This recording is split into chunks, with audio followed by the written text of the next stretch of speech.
Okay, number 3 na tayo. If R equals the positive even numbers less than 24.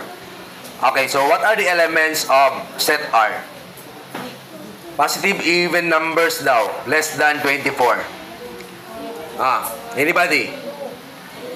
Kumplituhin yan, kasi less than 24. Okay, continue.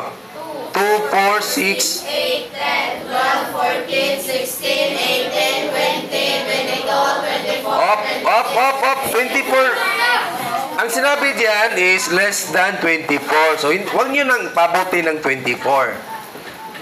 Or more than 24. So, ang elements ng set R, hanggang 22 lang. 2, 4, 6, 8, 10, 12, 14, 16, 18, 20, 22. Okay. Ang set S, factors of 24. Saan ang factors? So, what are the factors of 24? Anong 1, 3? 1 times 24 equals 24. Pwede. Ano pa ang 6 times? 6 times 4? 24. Tama? Okay, ano pa? 3 times what? 3 times 8, 24. Ano pa?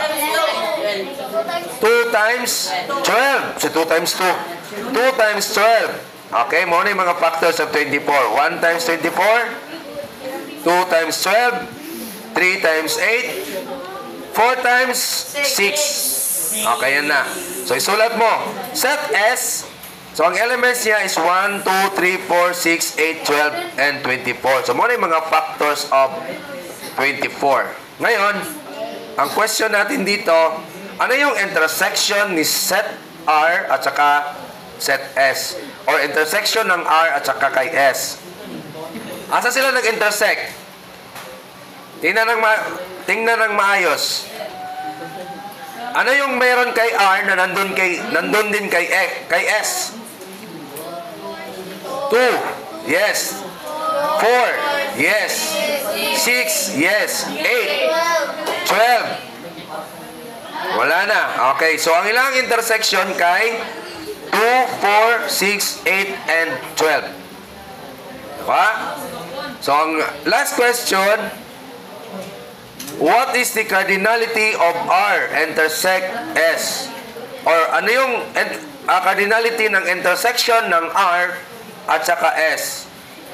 So, ano ang cardinality? Pag sinabi mong cardinality, bilangin mo yung elements. So, ilan lahat yung elements? Bilangin mo yung intersection ng R at saka S. Bilangin mo. Di mo ka ba mag-ihap? Safe up. Pila? Bakit 5? 4. Oh.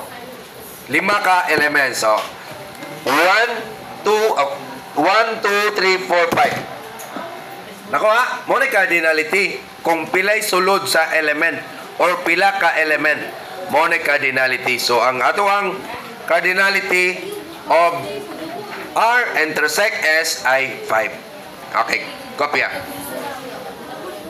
Kopya.